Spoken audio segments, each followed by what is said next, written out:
Hello दोस्तों, आदाब, नमस्कार, सत श्री अकाल। मैं Afroz Rizvi AM24 news channel की उर्दू सर्विस में आपसे रूबरू हूँ। हमारे प्रोग्राम में आप सबका खैर मकदम है, स्वागत है। और उर्दू अखबारों पर सियासी और गैर सियासी खबरें और उन पर तबसरों के लिए आपके बीच हाजिर हूँ। तो पेश खिदमत है कुछ खास खबरें, उन पर तबसरे। लखनऊ, नई दिल्ली, पटना, मुंबई, बेंगलोर, हैदराबाद समेत कई जगहों से एक साथ शाया होने वाले यानी प्रकाशित होने वाले रोजनामा राष्ट्रीय सहारा ने अभी हाल ही में chief justice of India NV Ramana के एक प्रोग्राम में मुल्क में अदालती निज़ाम पर जो बयान दिया है उस पर काफ़ी तफसील से अपना तजिया पेश किया, यानी अपना विश्लेषण पेश किया। अखबार लिखता है कि दरअसल चीफ जस्टिस ऑफ इंडिया ने हमारे अदालती निज़ाम यानी न्यायिक व्यवस्था में खामियों और कमियों, इस अदालती कार्रवाई के बारे में आम आदमियों को आने वाली दिक्कतों और परेशानियों के एहसास से ये जो बातें कही हैं वो यकीनन जायज़ हैं, और इस बारे में जो भी तब्दीली की बात की है उन्होंने वो बेहद ज़रूरी है। चीफ जस्टिस ऑफ इंडिया ने बेंगलोर के एक प्रोग्राम में ये बात कही थी कि मौजूदा अदालती निज़ाम जो है वो अभी भी अंग्रेज़ों के दौर का चला आ रहा है, यानी हम अंग्रेज़ों की गुलामी में अभी भी अपनी अदालतों के निज़ाम को चला रहे हैं और अदालतों में सिर्फ अंग्रेज़ी में काम हो रहा है कि लोगों को तमाम दिक्कतों का सामना करना पड़ रहा है। सबसे ज़्यादा नए वकीलों को और जो अदालत में मुकदमा लड़ने आते हैं उन्हें अंग्रेज़ी में कुछ समझ में नहीं आता, जिससे वो अपने मुकदमे के बारे में ही ठीक से नहीं जान पाते कि क्या है, ये क्या हो रहा है। बहरहाल अब वक्त आ गया है जब इसका भारतीयकरण होना बहुत ज़रूरी है, यानी हिंदी में भी काम होना चाहिए ताकि लोग अपने मुकदमे के बारे में हिंदी में सारी बातों को समझ सकें। इसके अलावा उन्होंने ये भी कहा है कि दलीलों में उलझाकर मुकदमों पर तारीख इससे इंसाफ में देरी होती है और इंसाफ फराहम कराने यानी लोगों तक न्याय दिलाने में बड़ी रुकावटें पेश आती हैं। ऐसे में अदालती निज़ाम को बदलना अब ज़रूरी नज़र आने लगा है। अखबार लिखता है कि दरअसल किसी भी मुल्क का अदालती निज़ाम ऐसा होना चाहिए जो लोगों को इंसाफ दिलाने के ही मुताबिक हो।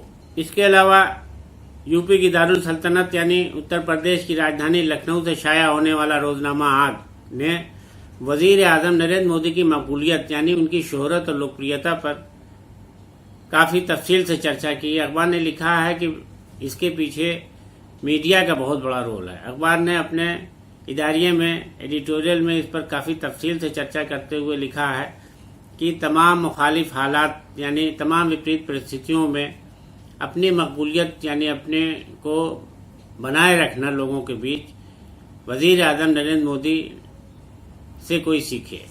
उन्होंने लिखा है कि तमाम कोरोना जैसी जानलेवा वबा यानी महामारी या फिर किसानों काश्तकारों का आंदोलन हो, उसमें भी कोई दिन ऐसा नहीं रहा जब वो मीडिया में न रहे हों।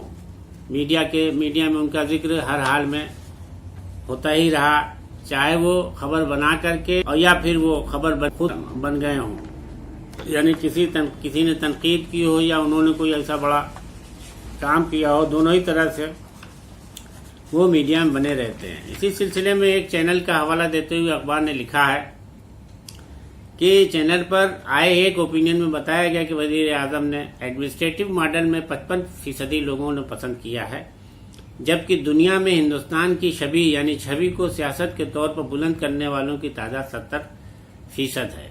अखबार लिखता है कि दरअसल तमाम चैनलों में घिरे होने के बावजूद मकबूलियत बरकरार रखने की सबसे असली वजह वजीर आजम की मीडिया पॉलिसी है।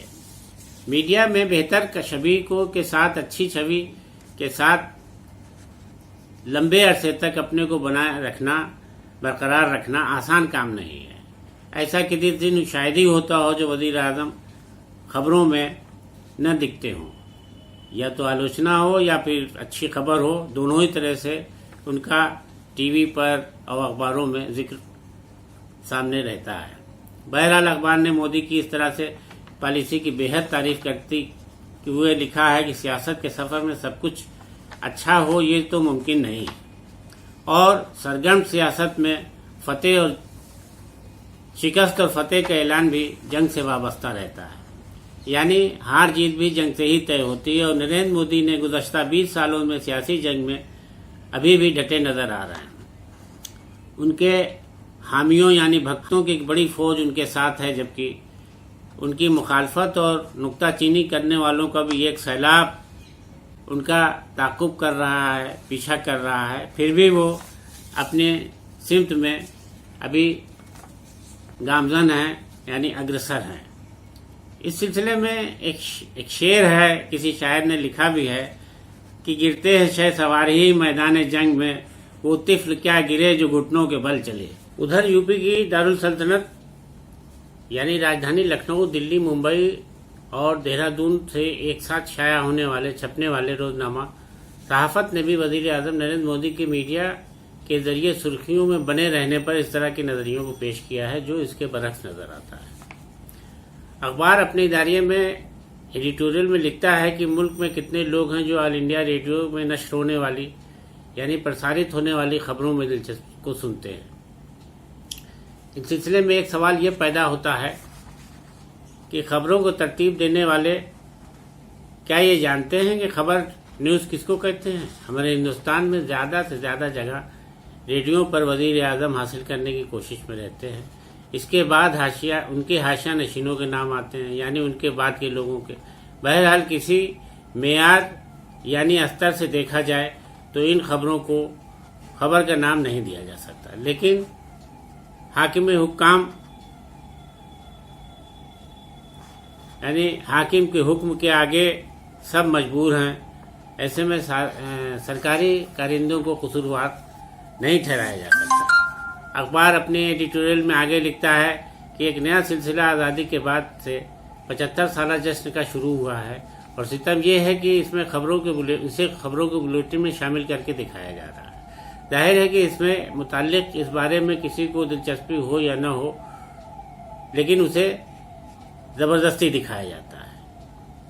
मुल्क की आज़ादी की तहरीक यानी स्वतंत्रता का आंदोलन कुर्बानियों में जाने कितनी कुर्बानियाँ दी गई, और सारी कुर्बानियाँ एक तरफ और मोहनदास करमचंद गांधी की कत्ल की वारदात एक तरफ, यानी उनकी जो शहादत हुई, उनकी जो हलाकत हुई, उस वाक़े को आज हर तरह से छिपाए जाने की कोशिश की जाती है।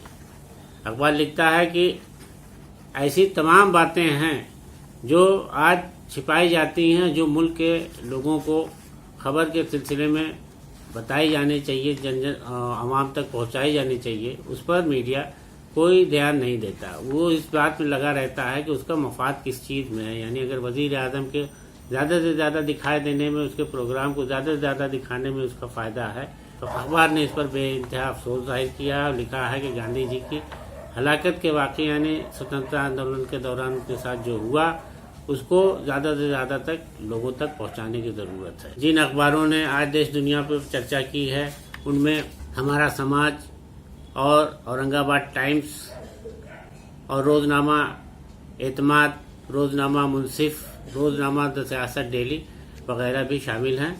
तो अब दीजिए इजाज़त, कल फिर होगी मुलाकात। खुदा हाफिज़, आदाब।